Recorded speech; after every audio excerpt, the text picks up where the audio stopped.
And that leads us to this kind of moment that Montgomery County's at, this very pivotal moment, which is how you guys vote on question A and question B. And so I'll tell you a little about where we are right now.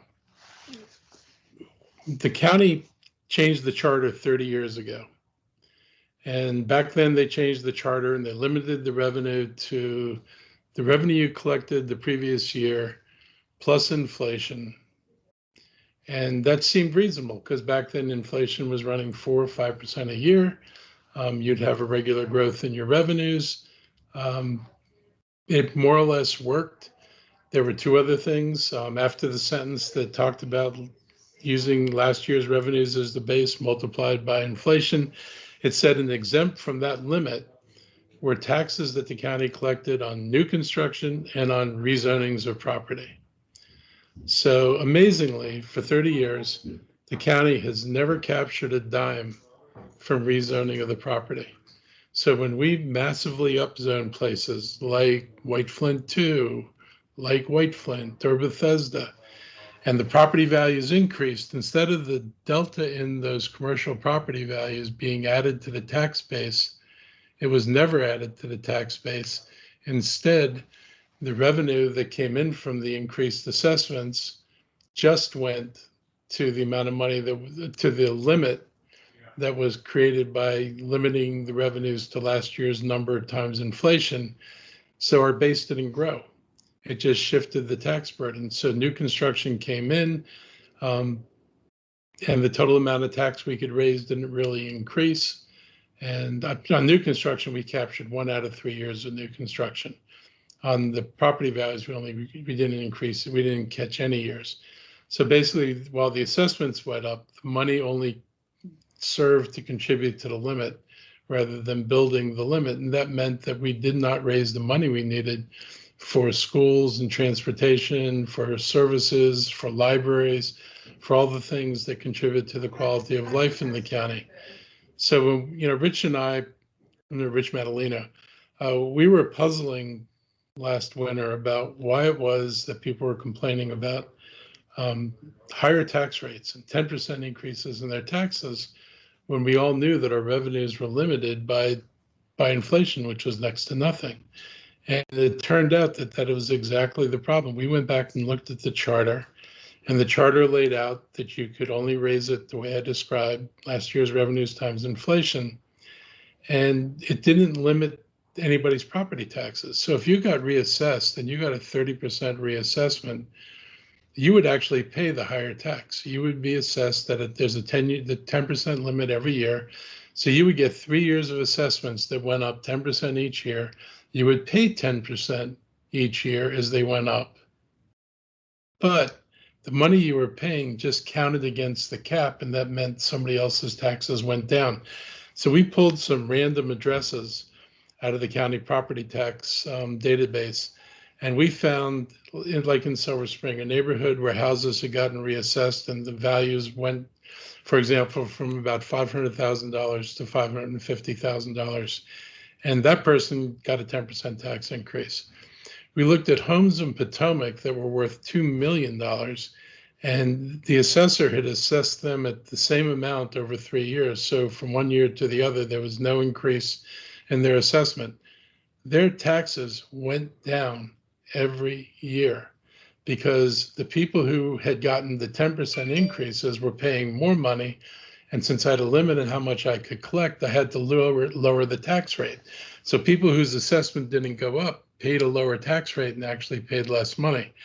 And one of the largest commercial projects in Montgomery County in Twin Brook, and I'm talking about something that assesses for more than $200 million, that property had a cut in its property taxes too, because it had a level assessment.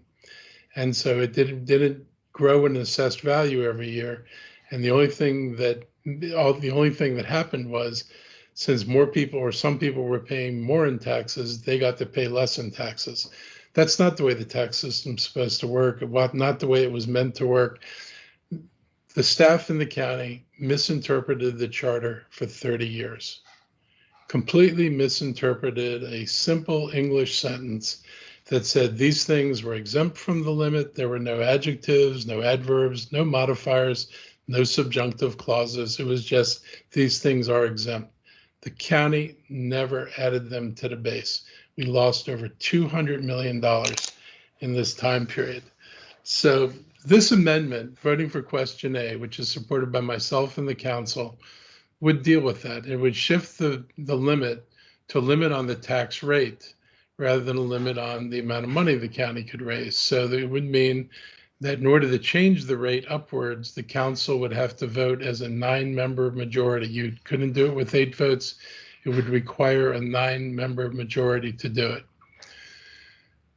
This would be an enormous help, and it would let us grow the tax base and realize the value of new construction as it comes on and as values increase, because we make areas more desirable. As they become more desirable, a lot of commercial property begins to appreciate. This is good for the county. Every other county in the region has this, except Montgomery County.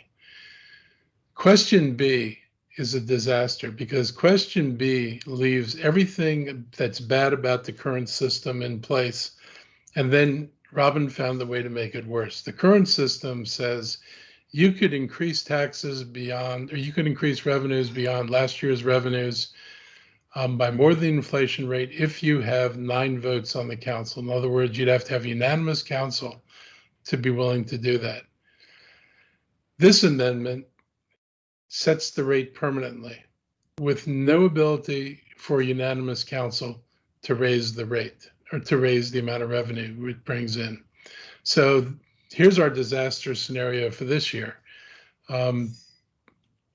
Our assessable base comes in under what we projected because of reassessments. The amount of revenue comes in under what we projected.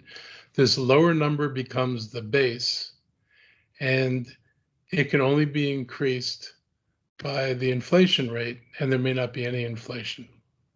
So our ability to grow any revenues, even though buildings are coming online and everything else is really, really limited. And we're not going to be able to meet the needs in this county. And I look at question B as a death sentence for the county. Now, this last part's important, then I'll move on. You have to vote for A, but you also have to vote against B.